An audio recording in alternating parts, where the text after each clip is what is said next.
For decades, manufacturing followed one simple rule: build where it's cheapest, ship globally, reduce the costs, increase the efficiency. That system created enormous growth. But what if that era is slowly ending? Because this week, four completely different stories pointed toward the same shift. Manufacturing is becoming strategic again, and companies may now be optimizing less for efficiency and more for resilience, control, and security. So let's begin with the Strait of Hormuz. If you hear the headline and think that energy news, not manufacturing news, actually it may be the manufacturing news first. Because this narrow route sits at the center of the global energy and shipping flows, which means disruptions there can affect fuel prices, shipping costs, factory operations, delivery timelines, and people usually ask, so, does one region really impact manufacturers globally? And the answer is yes, because supply chains don't operate in isolation. A chemical producer in Europe, an automotive supplier in Asia, a factory in North America, they all depend on inputs moving reliably.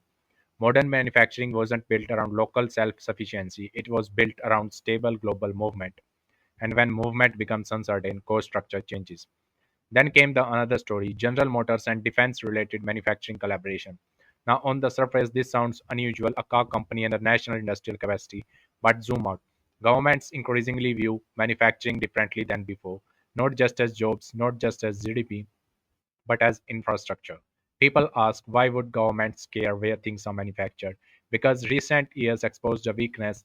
Countries realized if critical components depend entirely on external supply, economic strength becomes vulnerable. So industrial capability starts becoming strategic capability. That doesn't mean globalization disappears, but it does mean capacity matters, speed matters, domestic flexibility matters, and factories are becoming part of national resilience. So now connect that to the tariffs. Because most people hear tariff headlines and immediately think prices go up, but manufacturers think differently. Their question is, do we redesign the supply chain? Tariffs change calculations like where should we produce, which supplier should we trust, do we build locally, do we diversify the regions? That's why tariff decisions often create second order effects. Not because tariffs themselves are huge, but because companies begin relocating investment. And once factories move, those decisions can last decades. So trade policy increasingly becomes the industrial policy. Now here's the final piece: a proposed multi-billion-dollar chemical merger, and this might look disconnected, but it isn't. Because consolidation tells you how companies see the future. People ask, why merge instead of competing? Sometimes because scale becomes protection.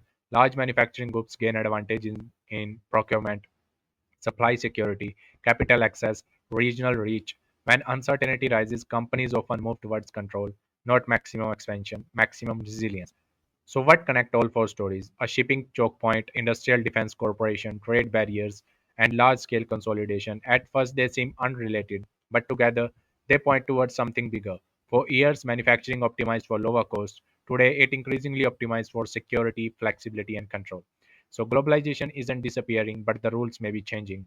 The next manufacturing winners may not be simply building the cheapest product, they may build the strongest systems, and the countries and the companies that adapt early could shape the next industrial era. See you in the next one.